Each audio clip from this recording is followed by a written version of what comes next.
3 मुकदमा और 3 मौत, इनमें से 1 कत्ल और 2 खुदकुशी।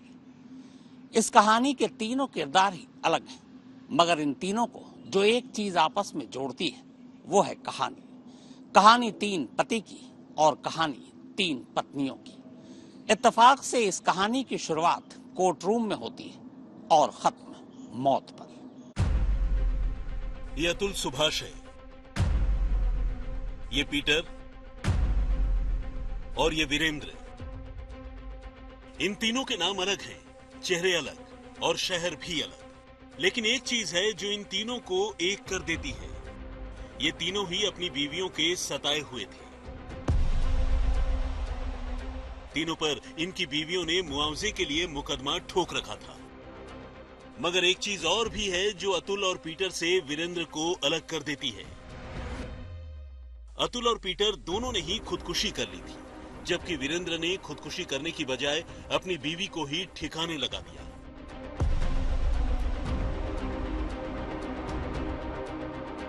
अतुल ने बेंगलुरु में खुदकुशी की, पीटर ने भी बेंगलुरु में ही खुदकुशी की, जबकि वीरेंद्र ने दिल्ली से सटे गाजियाबाद में अपनी बीवी की जान ले ली।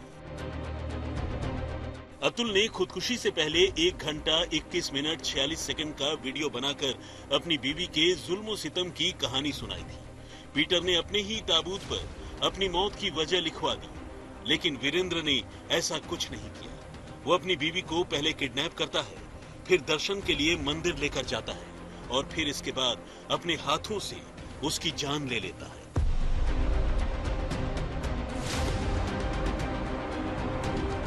39 साल की ड्रेस डिजाइनर मधु शर्मा 21 जनवरी को काम पर जाने की बात कहकर अपने घर से निकली थी और गायब हो गई। देर शाम तक जब मधु घर नहीं लौटी और न ही उसने फोन किया तो घर वालों ने उसे ढूंढना शुरू किया, मगर दिक्कत ये थी कि उसका मोबाइल फोन भी लगातार स्विच ऑफ आ रहा था। मधु की शादी साल 2002 में हुई थी, लेकिन शादी के 2 साल के अंदर ही दोनों के बीच विवाद हो गया और मधु अपने पति वीरेंद्र से अलग रहने लगी। बाद में करीब 10 साल बाद उसका तलाक भी हो गया। तब तक मधु अपने मायके में यानी गाजियाबाद की ब्रह्मपुरी कॉलोनी में रहने लगी थी, लेकिन इसके बाद एकाएक जिस तरह से वो गायब हो गई वो रहस्यमयी बात थी। घर वालों ने 2 दिनों तक अपने तौर पर मधु की तलाश की और फिर उसकी गुमशुदगी की रिपोर्ट मोदी नगर थाने में दर्ज करवा दी। घर वालों ने पहले ही दिन इस मामले में मधु के पूर्व पति वीरेंद्र शर्मा पर शक जताया था, क्योंकि तलाक हो जाने के बावजूद वीरेंद्र इन दिनों लगातार मधु से फोन पर बातें करने लगा था। ऐसे में रिपोर्ट दर्ज होने के बाद पुलिस ने वीरेंद्र को ढूंढना शुरू कर दिया और जल्द ही उसे हिरासत में ले लिया गया। लेकिन वीरेंद्र लगातार मधु की गुमशुदगी से खुद को अनजान बता रहा था। उसका कहना था कि न तो वो अपनी पूर्व पत्नी से मिला है और न ही उसे लेकर कहीं गया है। ऐसे में अपनी पूर्व पत्नी की गुमशुदगी से आखिर उसका क्या लेना देना हो सकता है। लेकिन जब पुलिस ने उसके दावों को वेरीफाई करने के लिए टेक्निकल इन्वेस्टिगेशन की शुरुआत की तो एक नई कहानी सामने आ गई। पुलिस को न सिर्फ उसके मोबाइल फोन की कॉल डिटेल से ये साफ हो गया कि मधु की गुमशुदगी के दिन यानी 21 जनवरी को भी वीरेंद्र ने न सिर्फ फोन पर उससे बात की थी बल्कि उससे मिला भी था। और तो और दोनों के मोबाइल फोन की लोकेशन भी साथ साथ दिख रही थी। लेकिन ये तो बस शुरुआत थी। तफ्तीश आगे बढ़ी तो पता चला कि दोनों साथ साथ एक ही कार में गाजियाबाद से हरिद्वार भी गए थे। अब पुलिस ने वीरेंद्र के साथ सख्ती करने की शुरुआत कर दी और वीरेंद्र ने अपना मुंह खोलना शुरू कर दिया। मधु सिर्फ गायब ही नहीं हुई थी बल्कि उसका कत्ल हो चुका था, और कत्ल करने वाला भी कोई और नहीं बल्कि उसका पूर्व पति वीरेंद्र ही था। मैं यही कहना चाहती हूँ कि उसे भी ऐसी फांसी होनी चाहिए जैसे मेरी बहन गई है। आपको कैसे पता चला कि आपकी बहन उनके साथ है? क्योंकि मैंने पूछताछ करने से वहाँ पे पता चला कि वही अपनी वाइट कलर की गाड़ी में बैठा के लेके गया उसको, और मुझे पहले से ही शक था उसी पे कि वही लेके जा रहा है, क्योंकि डेली वो फोन पे फोन कर रहा था मेरी बहन के पास। कितने साल हुए थे शादी को? 22-23 साल लग रही थी जी। लेकिन सवाल यह था कि आखिर वीरेंद्र ने उसका कत्ल क्यों किया, उसकी जान कैसे ली, मधु की लाश उसने कहां छुपाई? तो आगे की छानबीन में इन सवालों के जवाब भी सामने आ गए। तफ्तीश में पता चला कि तलाक हो जाने के बाद मधु ने अपने लिए एल्यूमिनी यानी गुजारा भत्ता मांगते हुए अदालत में अर्जी दाखिल की थी, जिस मुकदमे का फैसला मधु के हक में हुआ था। और अदालत ने वीरेंद्र को जहां 6 लाख रुपए की रकम एक मुश्त मधु को चुकाने का हुक्म दिया, वहीं हर महीने गुजारा भत्ता के तौर पर उसे 6,000 रुपए देने की भी बात कही। और वीरेंद्र इसी चीज से खासा नाराज था। असल में इस बीच वीरेंद्र ने दूसरी शादी कर ली थी और वो किसी भी कीमत पर अपनी पूर्व पत्नी पर इतने रुपए खर्च नहीं करना चाहता। हत्या की वजह ये मानी जाएगी क्योंकि वो कोर्ट से केस जीत गई थी, उसे पैसा देना था उसको। कितने रुपए? 6 लाख के समथिंग, और 6,000 रुपए महीना उसका खर्चा बन रहा था। पति ने कोई और भी शादी करी थी? हाँ जी, दूसरी शादी कर रखी है उसने अपनी। मधु के परिवार वालों ने एक बात दायर किया था परिवार न्यायालय गाजियाबाद में।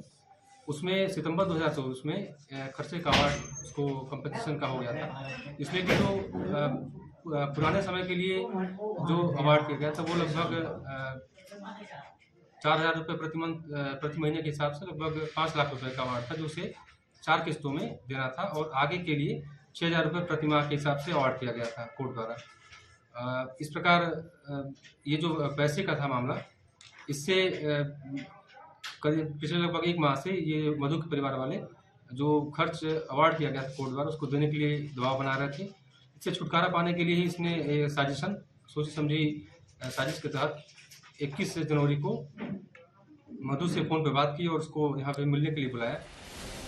लेकिन अपनी बीवी को रुपए देने से बचने के लिए वीरेंद्र इतनी खौफनाक साजिश रच सकता है, ये किसी ने भी नहीं सोचा था, खुद मधु ने भी नहीं। तभी तो वीरेंद्र उससे नए सिरे से बात करने लगा, उसे मिलने जुलने के लिए बुलाने लगा। लेकिन मधु के दिमाग में एक बार भी वीरेंद्र के साजिश की भनक नहीं लगी। पुलिस की माने तो वीरेंद्र ने मधु को अपनी मारुति स्विफ्ट कार से ही हरिद्वार घुमाने के बहाने अगवा किया और उसे गाजियाबाद से हरिद्वार लेकर गया। अजीब बात यह रही कि वहां चंडी मंदिर में दोनों ने साथ साथ दर्शन भी किए, यानी वो अपनी पूर्व पत्नी का कत्ल करने जा रहा था, वो उसके साथ साथ कत्ल से ठीक पहले मंदिर भी जा रहा था और दर्शन भी कर रहा था। और आखिरकार चंडी मंदिर से लौटते वक्त सुनसान जंगल के रास्ते में वो अचानक अपनी असलियत पर उतर आया और उसने दुपट्टे से गला घोंटकर अपनी पूर्व पत्नी मधु की जान ली। अपनी कार से उसे लेकर के हरिद्वार चंडी मंदिर दर्शन करने के बहाने ले गया और वहां पे दर्शन करने के बाद लौटते समय पैदल रास्ता जो है उस पे ही बीच में इसने मधु के दुपट्टे से ही गला घोंटकर उसकी हत्या कर दी और वहीं पे नीचे खाई में उसका शव फेंक दिया। वीरेंद्र इसके बाद भी नहीं रुका।